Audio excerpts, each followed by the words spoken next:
Before we dive into the story, don't forget to like the video and tell us in the comments where you're watching from.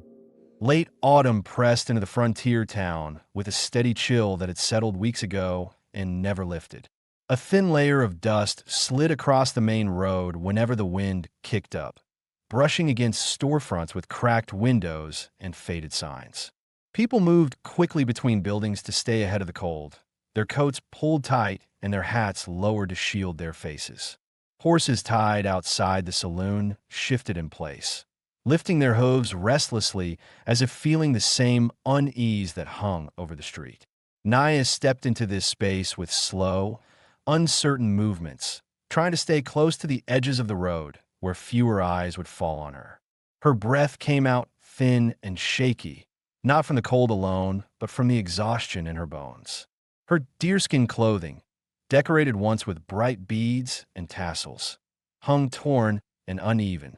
Several beads were missing, threads snapped, and the skirt was frayed from traveling through brush, dirt, and unfriendly towns. Her arms, bruised and scraped, stayed tucked close to her body as if she expected someone to reach for her at any moment. Her mind kept circling the same thought: just pass through. Do not stop. Do not look at anyone. The last town she entered left her chased out with curses thrown at her back.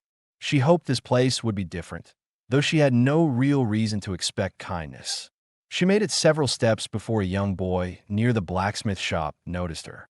His eyes widened, and he pointed at her with a mix of curiosity and fear. "Pa, look," he shouted. Naya froze. The sound tightened something deep in her chest. She didn't turn toward him, but she felt the shift of attention as people nearby followed the boy's stare. Her legs felt unsteady. She forced herself to keep moving, head lowered. "Hey, you," an older man barked. The harsh tone struck her like a physical blow. She stopped again, breath catching. Her hands twitched, unsure where to go or what to do. She tried stepping back, but the livery's wall was behind her. Within seconds, two more men approached. Their expressions tightened when they saw her clearly. Her clothing, her skin, the fear she couldn't hide. "What's she doing here?" one muttered. "She's trouble," another said, louder. Naya lifted her hands slightly, palms open, a silent attempt to show she meant no harm. Her heart pounded in her chest. She had learned not to run. Running made people angrier. Standing still sometimes kept them from escalating. But today it didn't help. A voice from behind the group muttered, "Monster!" Another echoed it. The word cut through her, sharp and familiar. Her stomach turned. She had heard it in other towns, heard it whispered by frightened settlers who didn't care what she had lost before they called her dangerous. The first stone came suddenly. It struck her leg with a dull, heavy impact, and she staggered, gasping. She steadied herself with one hand against the wall. Pain flared through her calf, but she bit it back, not wanting to show weakness. Showing weakness often made things worse. A second stone hit her shoulder, pushing her sideways. The crowd grew louder, fueled by each other's fear and anger. Naya lifted both arms to shield her face. Her breath shook. She tried to look for a path out, a narrow space where she could slip through. But their bodies blocked every direction. Her thoughts scrambled. Stay standing. Don't fall. If you fall, they won't stop. Another stone flew past her ear, close enough for her to feel the air shift. Someone shouted for her to get out of town. Someone else told them to finish what they started. Her chest tightened, and her vision blurred at the edges. She felt trapped, cornered, unable to speak a single word that might calm them because she knew it wouldn't matter. Her voice had never changed anything before. A new sound cut through the noise, steady footsteps on packed dirt. The crowd hesitated, parting slightly as a quiet figure stepped through. Cole Harrow walked with slow, measured strides, his dark coat swaying faintly with each step. His hat cast a shadow across his brow, but his expression was clear, tired, wary, carrying the weight of someone who had seen too many bad decisions made by desperate people.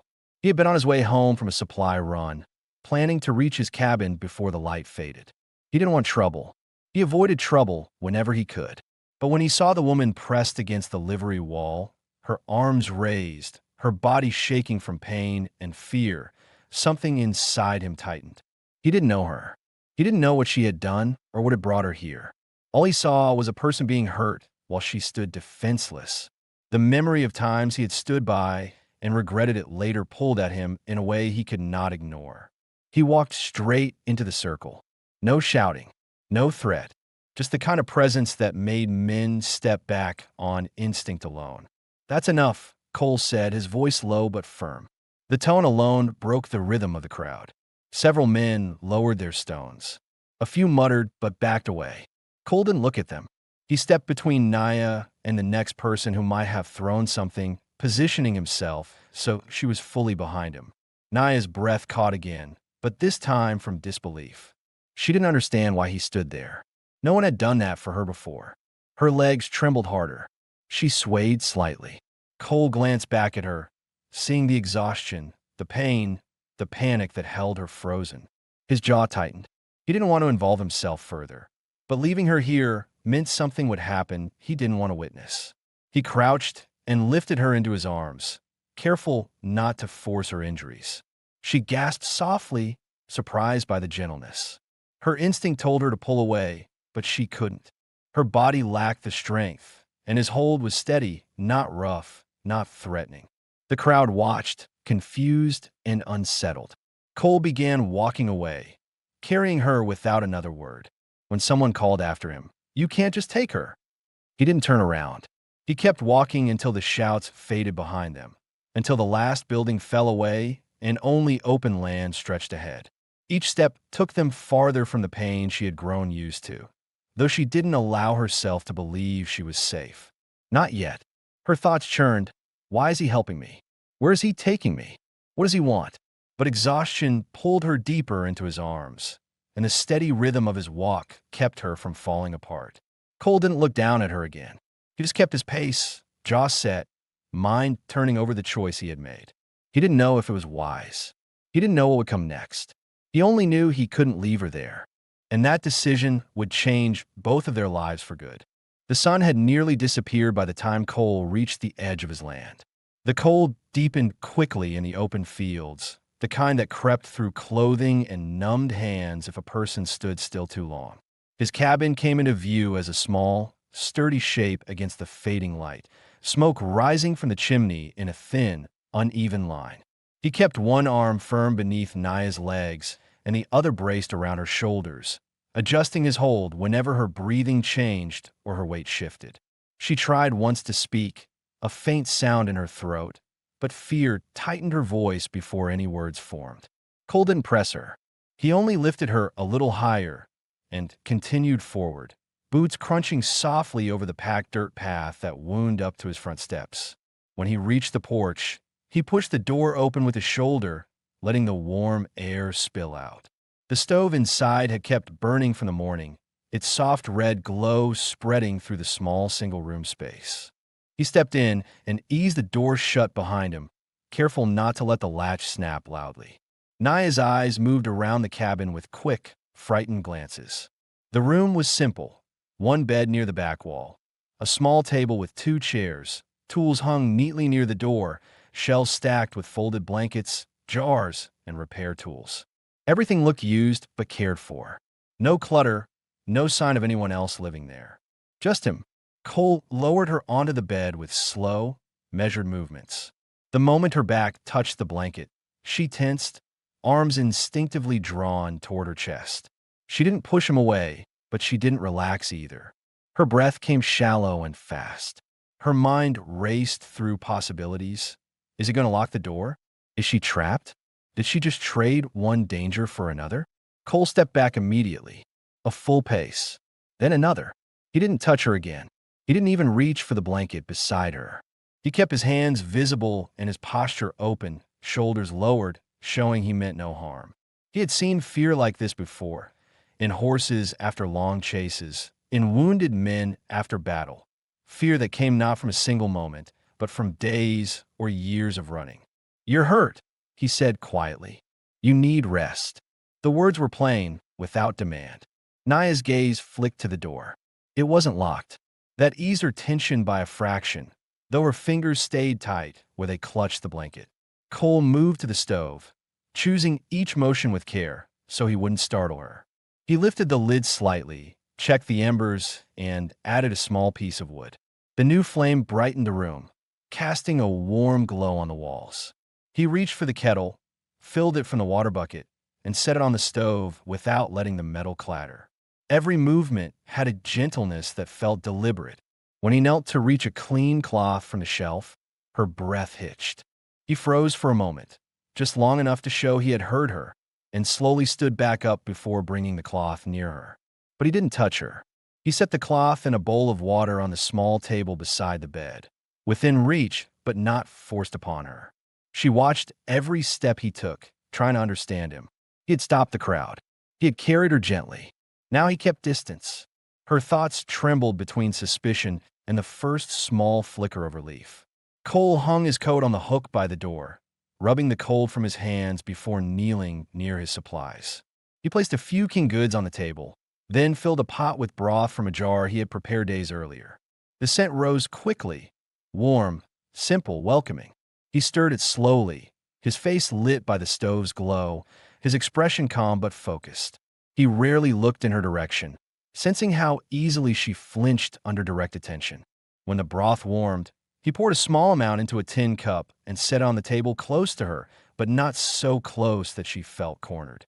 "Eat if you can," he said, voice steady. She didn't move at first. Hunger gnawed at her, but fear pressed harder.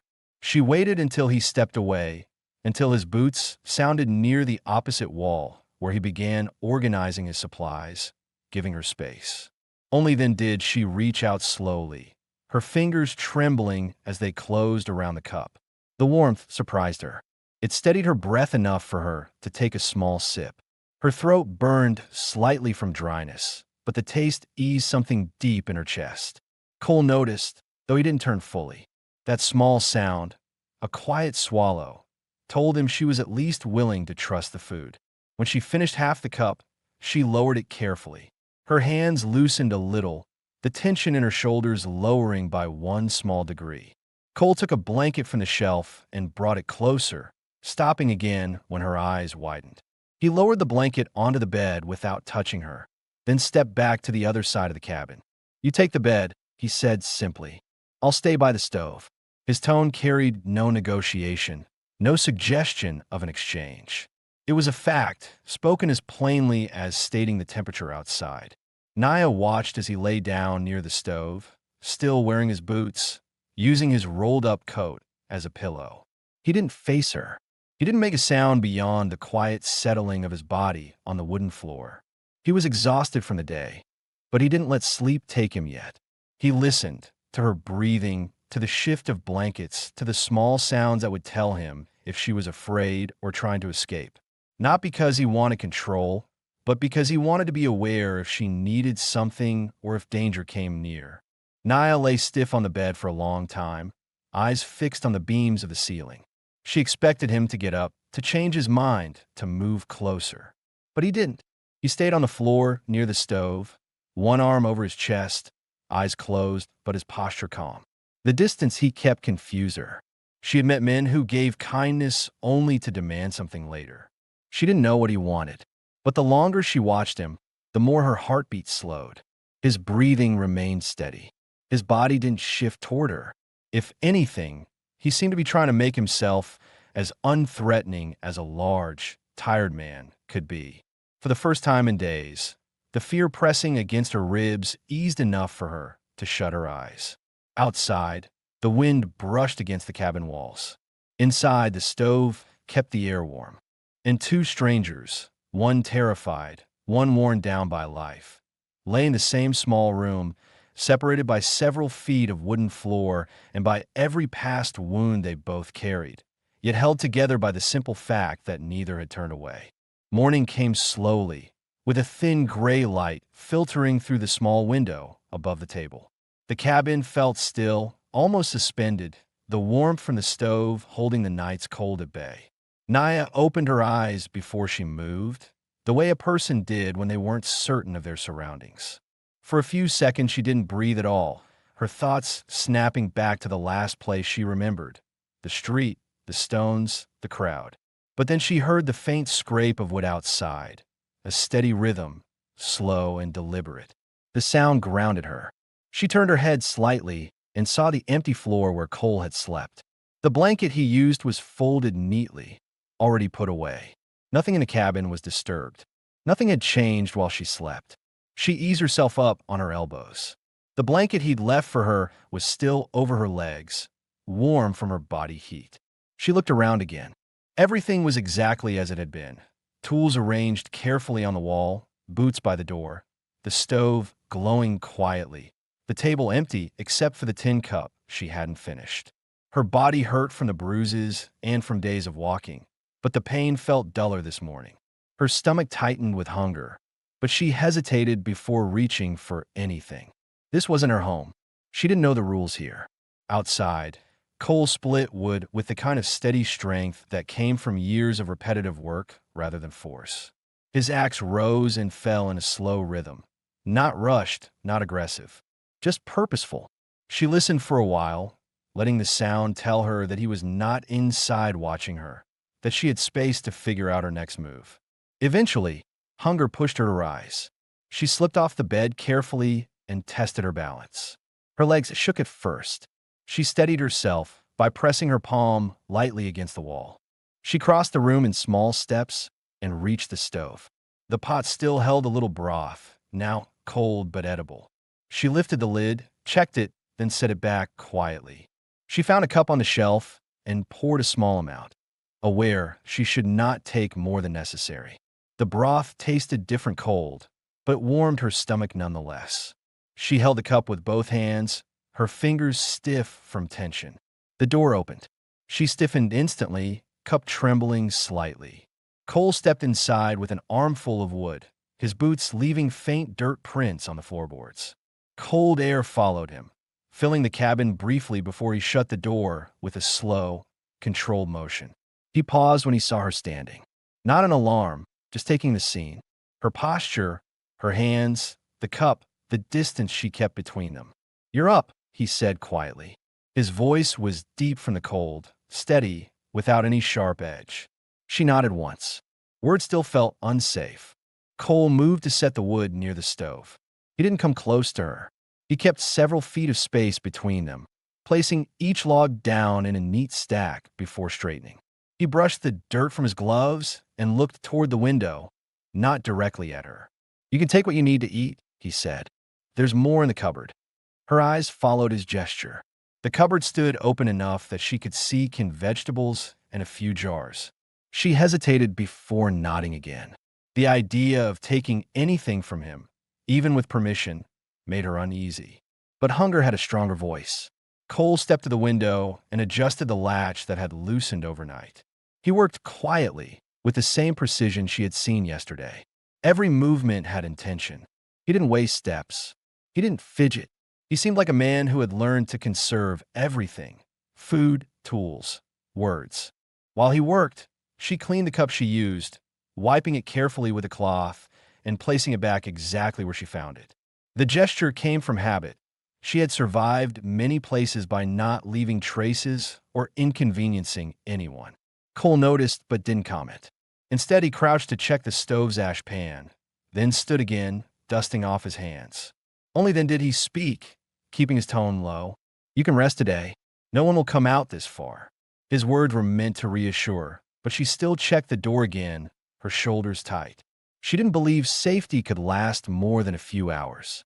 Cole stepped toward the stool near the table, intending to sit, but stopped when he saw her inch backward automatically. He changed direction without a word and sat on the chair furthest from her instead. That small adjustment caught her off guard. He moved differently than the men she feared. He watched her reactions, not with judgment, but out of caution for her, not himself. She lifted the cup again, her hands more stable now. She drank slowly. Minutes passed in quiet, filled only by the soft crackling inside the stove and the faint whistle of wind outside. Neither spoke. They didn't need to, but something shifted in the silence. It wasn't the thick fear from last night. It was a quieter space, where neither intruded and neither was forced to retreat too far. Cole finally broke the quiet, his voice steady. "If you're strong enough later, I'll show you where the water is kept." He didn't say it as a command. It was closer to a courtesy, letting her choose how close or far to stand from him. She nodded again, her thoughts circling around one new realization. He isn't forcing anything. She didn't know what that meant yet. She didn't know what he wanted. But for the first time since she had fled her burned settlement weeks ago, someone spoke to her without anger, without suspicion, without seeking something in return. She set the cup down carefully. Cole didn't look up, but his jaw softened slightly, as if he understood that the smallest actions could mean the most. For now, they share the same space. Quietly, wary but not hostile, separate but not alone. And that was enough to begin a fragile, wordless trust neither of them had expected. The afternoon settled cold and bright over the open land as Cole stepped outside with his coat buttoned high and an empty sack slung over his shoulder. The sky held a pale, steady light, the kind that made the dry grass look washed out and brittle. He planned to check the traps along the creek bed before the sun dipped too low. Animals moved slower in the cold, and he needed whatever he could catch to stretch his supplies through the coming weeks. He didn't expect Naya to follow, but when he reached the edge of the porch and turned slightly to adjust his gloves, he saw her standing just inside the doorway, one hand braced on the frame. Her head was angled down, eyes watching him from beneath her dark hair. She didn't speak. She only waited, uncertain, ready to retreat if he refused her presence. Cole exhaled slowly and gave a single nod toward the yard.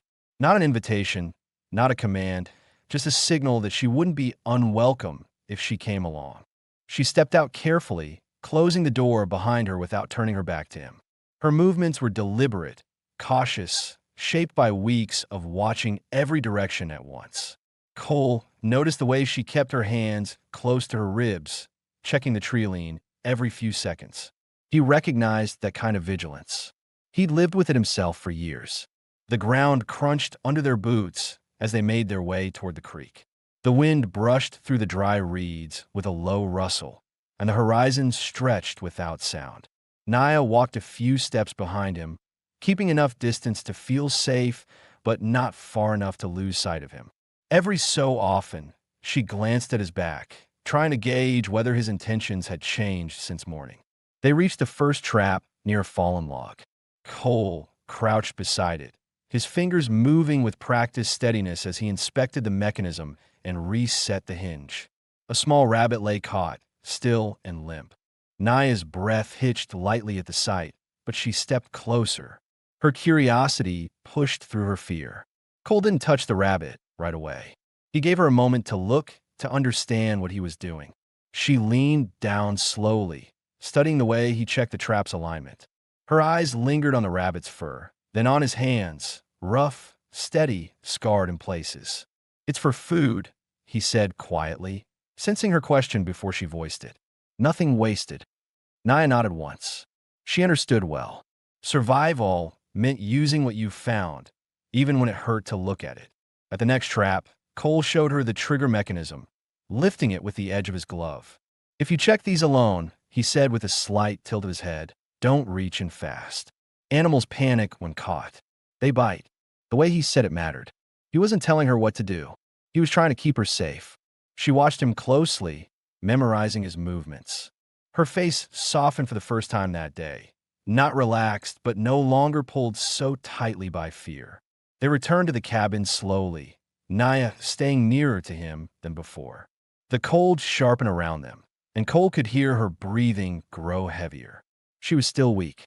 When they reached the porch, she steadied herself on the railing, her fingers gripping the wood until the dizziness passed. "You all right?" Cole asked, keeping his distance but watching her closely. She hesitated, then nodded, though her legs trembled. He didn't call out the lie. He simply opened the door and stepped aside so she could enter first. Inside, the warmth wrapped around them, thick and steady. Naya exhaled, her shoulders lowering as she crossed to the stove. She didn't sit. Instead, she looked around for something she could do, anything that didn't make her feel like a burden. Her gaze landed on the broom leaning near the wall. Her fingers twitched, unsure if she was allowed to touch it. Cole noticed. "You can," he said quietly. She reached for the broom with slow hands and began sweeping the cabin floor. She worked carefully, gathering fallen bits of wood, dirt from his boots, and dried leaves tracked in from outside. The motion helped her steady herself. It was something she understood, a routine, a purpose, a way to settle in a place without taking up space. Cole repaired a stool leg while she worked. He sat on the floor with his tools beside him, sandpaper smoothing the edges, nails set neatly in a row. The sound of the broom brushing the wood mixed with the soft scrape of his work. For a long time, neither of them spoke, yet the cabin felt different, less like a place holding two strangers and more like a space where their movements could coexist. At one point, Naya hesitated before sweeping near his boots. She paused, unsure if entering his space would bother him. Cole noticed the hesitation and shifted slightly to the side. Not far, just enough to give her room. That single gesture told her more about him than any words had so far. When she finished, she leaned the broom back in its place. Her breath was steadier now. Her hands no longer shook as violently. Cole rose and wiped his palms on his trousers before stepping to the stove. He ladled warm broth into a tin bowl and set it gently on the table. Naya watched him, waiting for what he would say next. "For you," he said simply. It wasn't an order. It wasn't charity. It was acknowledgement. She approached slowly, sat at the edge of the chair, and ate with careful bites. Cole turned away, giving her privacy while he placed the rabbit from the trap on a board to prepare it for later. She glanced at him once, brief, cautious, but different than before. There was no accusation in her eyes, just observation, just measuring him in a new way. When she finished eating, she noticed his tools arranged on the floor. Without thinking too long, she filled a cup of water and set it beside his hammer and cloth, placing it there quietly. Cole looked at the cup, then at her. His eyes softened, not wide, not emotional, just a small shift that carried weight. "Thank you," he said. She lowered her gaze quickly, but a faint warmth rose in her chest. Not safety yet, not trust, but something close enough to build toward. For the first time since she entered his home, the silence didn't feel like a wall. It felt like a space they shared. The wind shifted in the late afternoon, carrying a change in the air that Cole recognized before he saw anything. It was the kind of stillness that came when riders approached from a distance, too faint for the ear at first, but clear enough for someone who'd spent most of his life far from town noise. He stepped onto the porch with his coat half-buttoned, eyes narrowing toward the tree line. Naya stood inside the cabin, sweeping near the stove. She felt the shift too, not from sound but from instinct. Her shoulders lifted slightly, her spine straightened, and her hands stopped mid-motion. She turned her head toward the door, her breath shallow. Cole didn't look back at her yet. He focused on the horizon where two shapes slowly emerged. Men on horseback, moving at a controlled pace. Not rushed, not lost, searching. He stepped fully outside and closed the cabin door behind him, leaving only a narrow sliver of light spilling onto the porch. He didn't latch it, but he didn't leave it wide open either. A small signal that she could see out if she needed, and he could reach her quickly if danger pressed through. Cole descended the two porch steps with deliberate, even strides. The riders slowed when they spotted him, their horses snorting clouds of warm breath into the cold air. The first man was tall with a stiff posture, his coat buttoned to his chin and his expression carved into a permanent scowl. The second was younger but carried the same narrowed eyes, a look that said he enjoyed authority, even when it wasn't his to hold. "Evening," the tall one said, lifting his chin in a way that wasn't quite polite. "Cold day for walking around." Cole didn't respond to the comment. He stood still, boots planted firmly. "Something you need?" The younger man leaned slightly forward in his saddle. "We're looking for someone. Town says she ran out this way." Cole didn't blink. "Who?" "A woman. Apache." The man's tone hardened on the last word. "Dangerous. Stole from the mercantile. Try to start trouble." Naya, inside the cabin, pressed a hand to her chest. She stood behind the door, barely daring to breathe. She knew the accusations weren't new. People blamed her for anything they didn't want to understand. She stepped back from a small crack of light and kept her gaze fixed on the blurred shapes outside. Cole kept his voice calm. Haven't seen anyone. The tall man shifted in his saddle. She's small but strong, wearing deerskin. Might be injured. His eyes scanned Cole's yard with slow intention. It's important we find her. Cole's jaw flexed once, an almost invisible movement. Why? We just told you. The younger one snapped. She's a threat. You know how they are. Cole's expression didn't change, but his silence deepened in a way that made the air feel colder. The riders exchanged a quick glance. They expected him to agree, or to look afraid, or to offer information they didn't yet ask for. Instead, they saw nothing in his face except the calm, steady stare of a man who made decisions he didn't explain. You sure you haven't had any visitors? The tall one asked, leaning forward a little. Tracks lead this way. Tracks lead everywhere, Cole said. Wind's been shifting all morning. The younger rider huffed a frustrated breath and wiped his glove across his face. If you see her, you come to town. Sheriff wants her gone before she causes real harm. Cole didn't acknowledge the instruction. He just stood there, steady and unmovable, until the tall man nudged his horse and turned toward the road. The younger one followed, though he lingered long enough to take one last look at Cole's cabin, narrow-eyed, suspicious. Cole waited until their silhouettes shrank into the distance before he stepped onto the porch again. His breath fogged lightly as the cold settled back around him. Only then did he open the cabin door. Inside, Naya stood near the table, her hands trembling slightly. She had backed away from the door when she heard the horses leave, but her pulse still pounded in her throat. They'll come again, she whispered. Cole closed the door behind him and removed his gloves, setting them on the table. He watched her carefully, not with worry, but with awareness. Maybe. Her voice tightened. They want me dead. He didn't deny it. He didn't soften it. Instead, he leaned his hands on the back of the chair and met her eyes directly for the first time that day. You're safe here. Her breath faltered. Safe was not a word she trusted. Not yet. She stared at him, searching for any angle that suggested he wanted something in return, any sign of hidden intent. But Cole's face showed nothing except a tired steadiness. No hunger, no expectation. Just a simple statement spoken as if it were a fact as certain as the cold outside. Her voice broke slightly as she asked, "Why help me?" The question hung in the warm air between them. Cole lowered himself into the chair, exhaling slowly as he rested his forearms on his knees. He looked down first, not to avoid her question, but to choose the right words. He finally lifted his gaze, calm and steady. Because no one else did. Naya swallowed hard. A pressure filled her chest. Not fear, not relief, but something caught between them. She sank slowly onto the stool beside the table, her hands clasped tightly. Cole didn't reach for her. He didn't step closer. He just sat there, letting the silence settle naturally. He knew she didn't trust easily. He knew trust wasn't something that could be forced. Outside, the wind brushed against the cabin walls with a low, steady sound. Inside, two people who had known too much pain sat in the glow of a single stove, bound not by words, but by the quiet understanding that neither had turned away when the world pushed hard against them. The days after the riders came past with a slow, steady rhythm that neither Cole nor Naya spoke about. The tension from that afternoon lingered at the edges of the cabin, but it softened each time they worked around one another without conflict, without raised voices, without sudden movements meant to intimidate.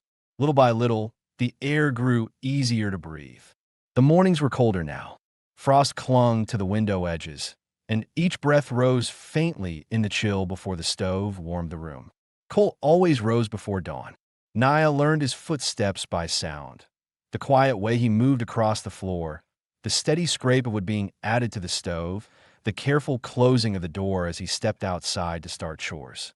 She woke earlier each day, no longer startled by the unfamiliar surroundings.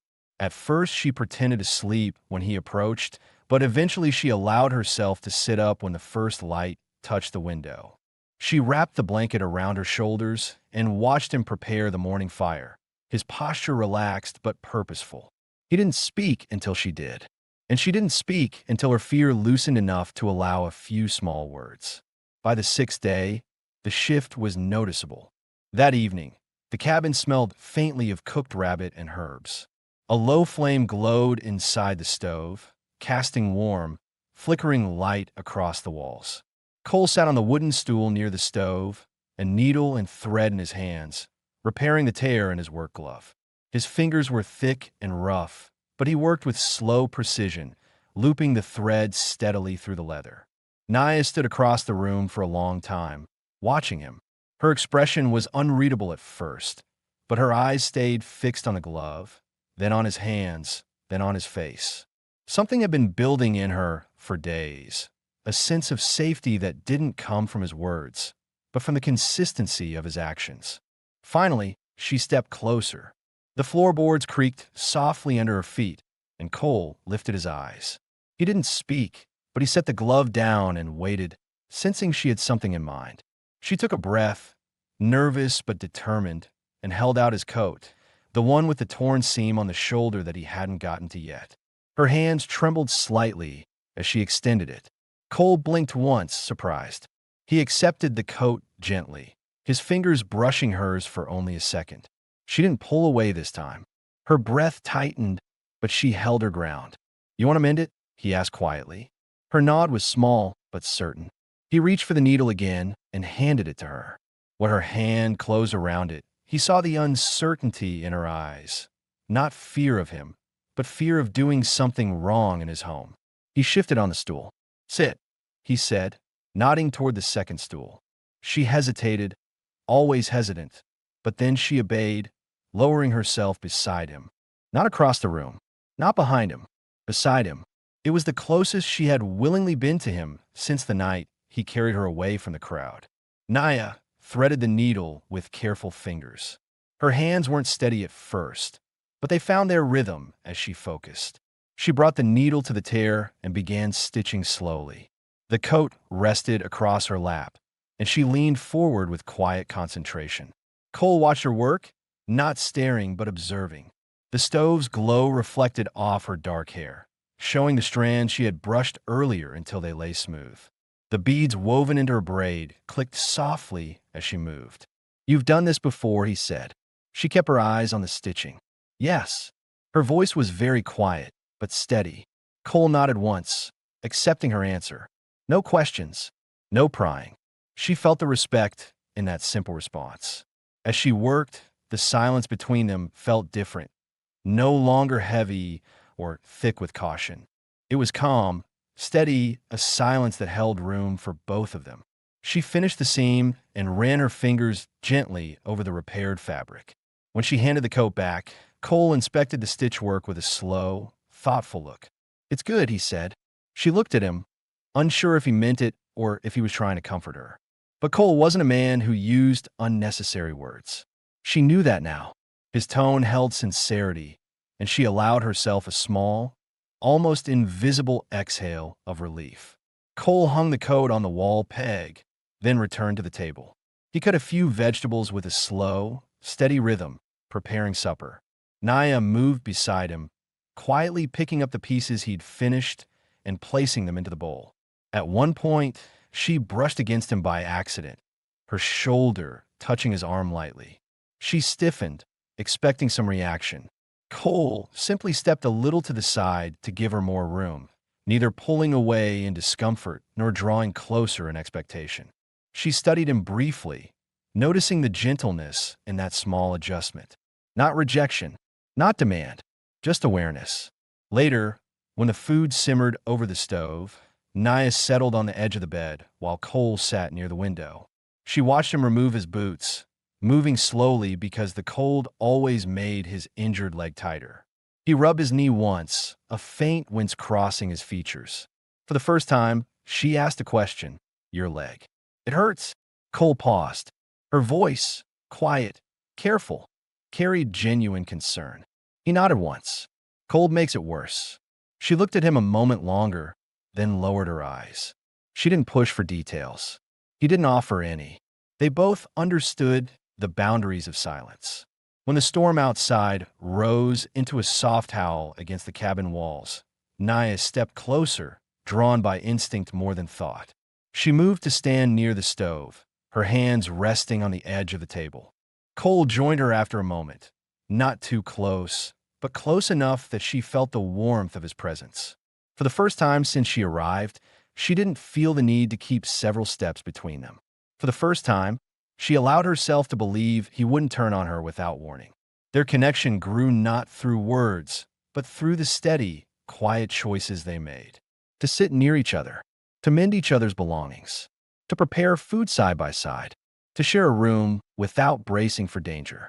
And as the wind pressed against the cabin and the stove crackled in the dim light, Naya realized she no longer felt like a stranger hiding in a man's home. She felt like someone who was allowed to stay. And Cole, glancing at her from the corner of his eye, realized he didn't mind the company. Not anymore. The storm rolled in just after sundown, bringing a sharp drop in temperature that pressed against the cabin walls in steady, unbroken gusts. The sky outside had turned almost black except for the faint silver glow of the moon behind clouds. Snowflakes drifted sideways across the small window, tapping against the glass with a soft insistence that reminded Naya how far the cabin was from any road, any town, any danger, or so she hoped. Inside, the stove burned brighter than usual, fed twice to push back the night's cold.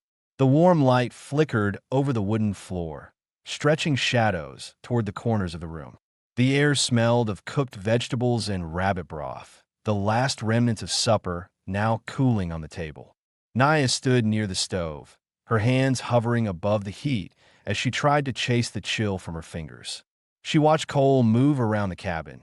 Slow steps, methodical checks, quiet movements meant to ensure everything was secured for the storm. He fastened the shutter latches, then crossed to the window and pushed a folded cloth into a small crack to stop the draft. His face tightened slightly as he leaned on his bad leg, the stiffness returning now that the temperature had fallen even lower. She saw it, and, for the first time, she allowed herself to look openly at the discomfort he usually hid. When he turned from the window, he caught her watching.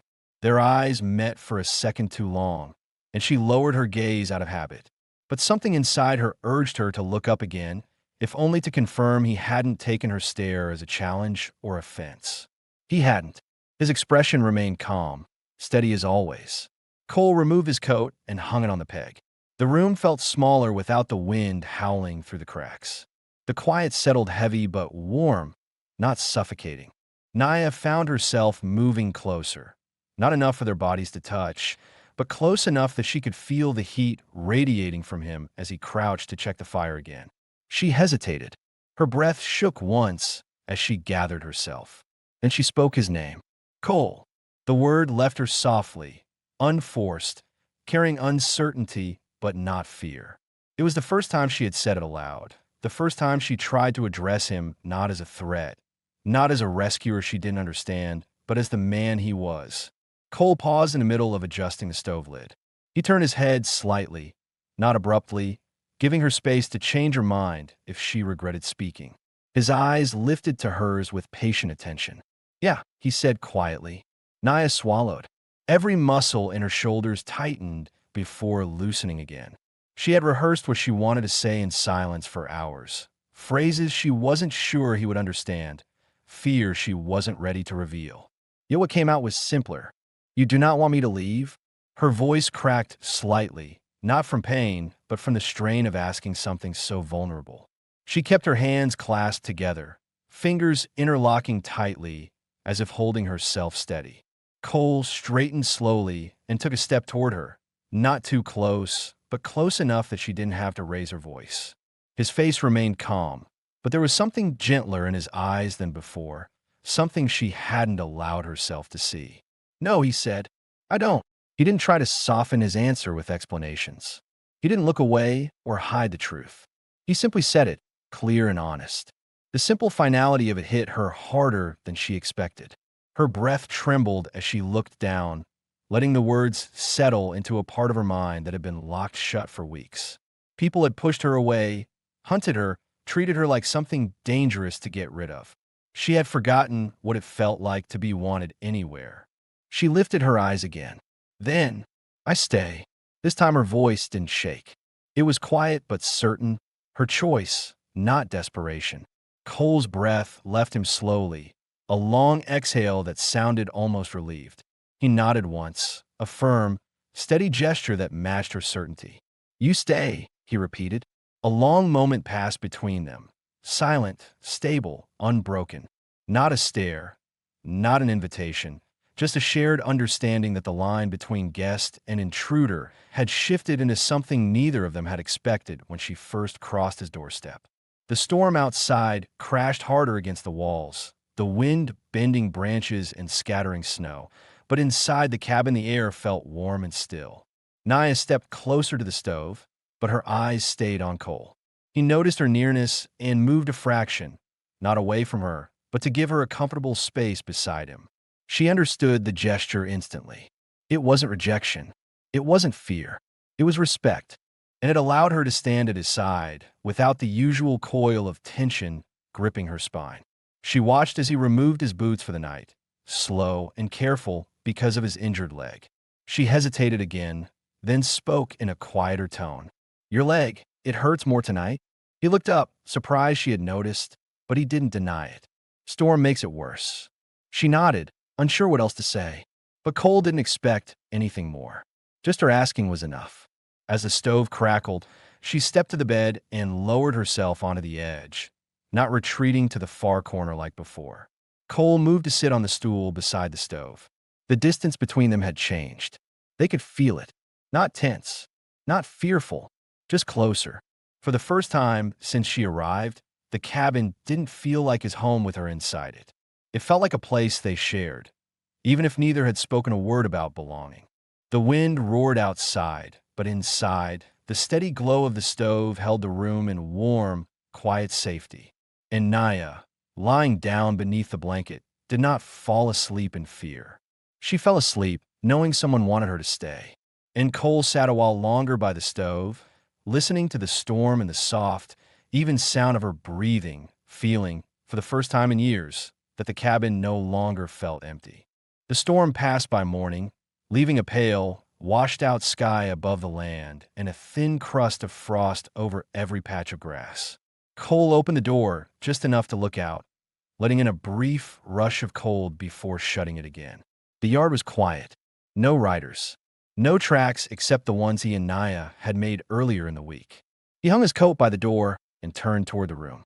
Naya was already awake and sitting on the edge of the bed, her hair loose from sleep, a few strands falling gently across her cheek. She wrapped the blanket around her shoulders, but her posture held none of the rigid fear from the first days. She watched him, waiting for some signal of how the day would unfold. Cole added wood to the stove, the flame rising with a slow crackle. "Cold morning," he said, not filling the silence with anything more. Naya nodded. Her voice remained quiet, but steadier than before. "I can warm the water." He paused for a second, surprised not by her offer, but by how naturally she said it. He stepped aside from the stove. "Go ahead."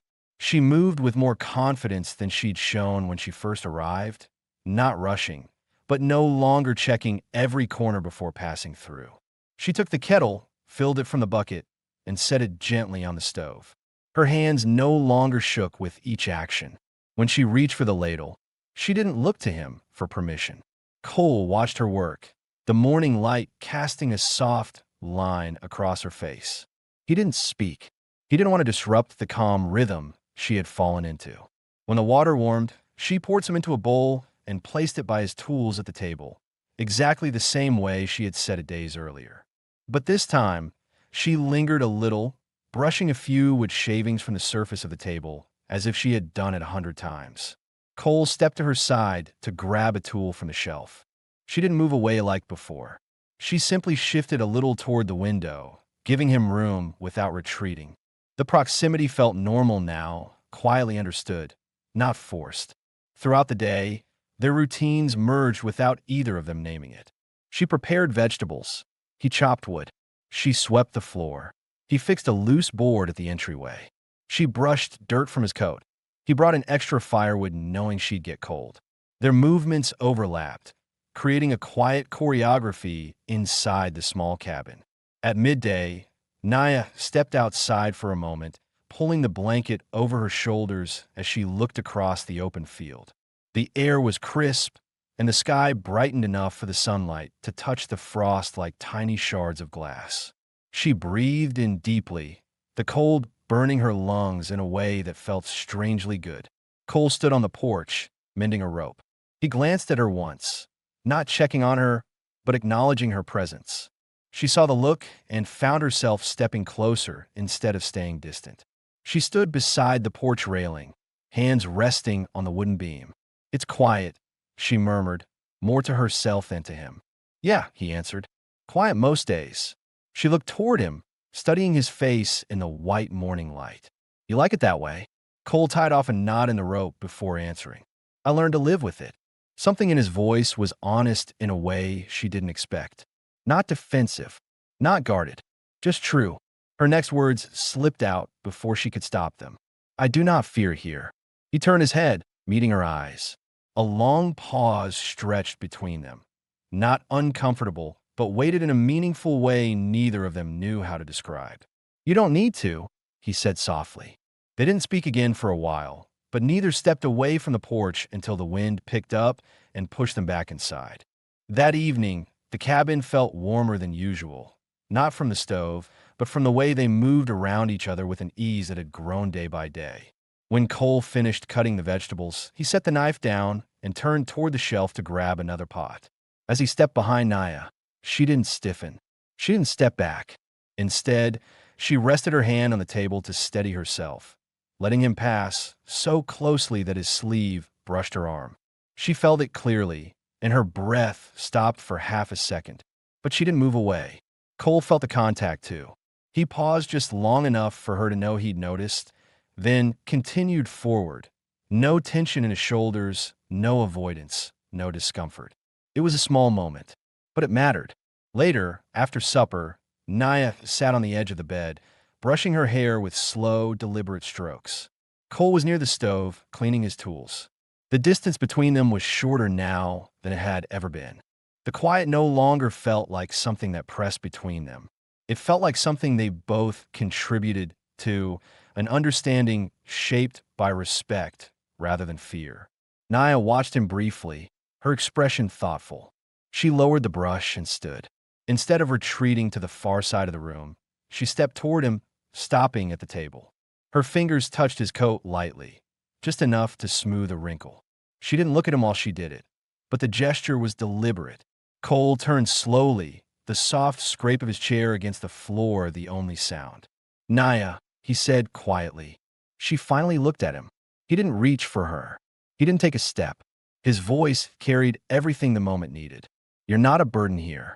Her breath caught. For days she'd been waiting to hear something like that. Not in words, but in action. She had seen it in those actions, but hearing it made her chest tighten with something she hadn't felt in years. Permission to exist without apology. She lowered her head for a moment, overwhelmed in a quiet, private way. When she lifted it again, she stepped closer, just one step, but enough that the space between them felt undeniably shared.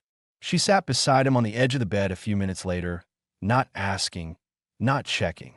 She simply settled there, close enough that their shoulders were a hand's width apart. Cole didn't move away.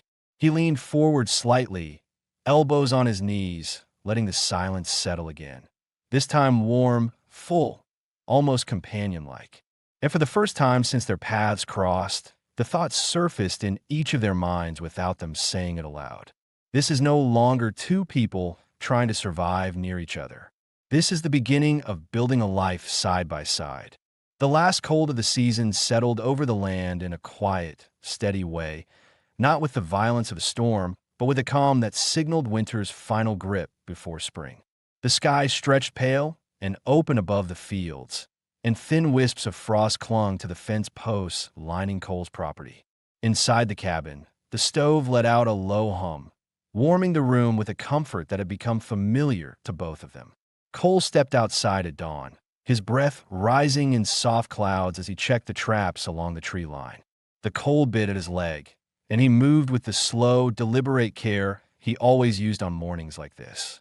But his thoughts stayed on the cabin, on the woman inside who no longer kept her back to the walls, who no longer flinched at every sound, who had begun to share this life with him in a way neither of them had expected. When he returned, the yard was quiet, only the soft crunch of frost under his boots breaking the silence.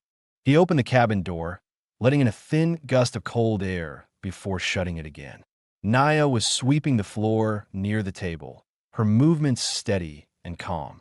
Her hair was neatly braided, small beads catching the light as she turned. She wore one of his old shirts over her deerskin top to keep warm, the fabric hanging loosely around her shoulders. She looked up when he entered, and the expression on her face was no longer guarded, just attentive, grounded, familiar. "You're back," she said softly. "I am," Cole replied, setting the bucket down beside the stove. He removed his coat, shaking off bits of frost, and hung it on the peg. Naya set the broom aside and stepped closer, her eyes drifting briefly to his injured leg as he stretched it subtly to ease the stiffness. "It hurts today?" she asked. He nodded once. "Cole does that." Something in her eyes warmed with quiet concern. She moved to the stove, lifting a small cloth she had warmed earlier. Without asking, without hesitation, she handed it to him. Cole accepted it, the warmth spreading through his palm. He didn't thank her aloud. He didn't need to. Their silence held a deeper understanding now. She stepped back, watching him with an expression that carried a certainty she hadn't shown before. It was the same certainty that had been building in her since the night she spoke his name without fear, growing stronger with every shared meal, every mended stitch, every moment he protected her without demanding anything in return. "I want to tell you something," she said quietly. Cole set the cloth aside, giving her his full attention. She steadied her breath, her fingers curling slightly at her sides. "I want to stay here," she said. "Not because I have nowhere else. Not because I must. Because I choose." The words came out with remarkable clarity, her voice firm despite the emotion settling in her chest.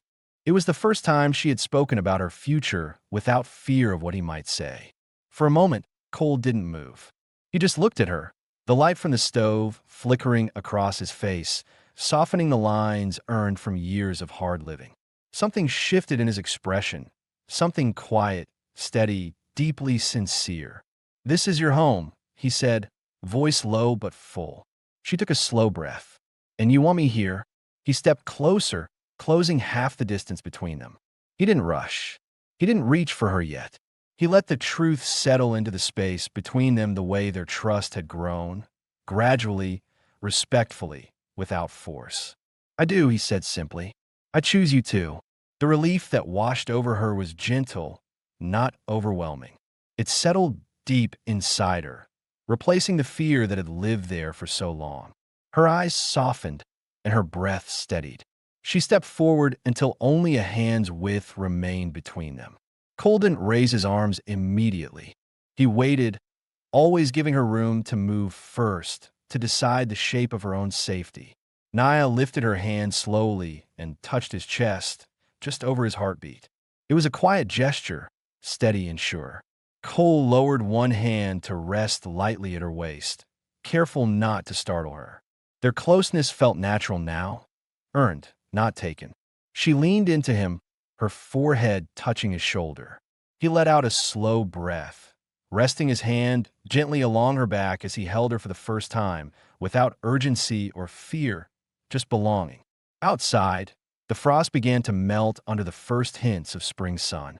The air carried a softness that promised change. Inside the cabin, something settled and rooted itself in a way that neither Cole nor Naya needed words to explain. Their life from that day forward was shared, not by accident or necessity, but by choice. 2 cups on the table, 2 blankets by the bed, 2 sets of footsteps moving in rhythm inside a cabin that no longer belonged to one person alone. Naya stayed, Cole stayed, and together, they built a life grounded not in promises spoken aloud, but in actions, steady, gentle, constant. A home formed through the simple and final truth they had both chosen. They belonged to each other, and neither of them was alone anymore.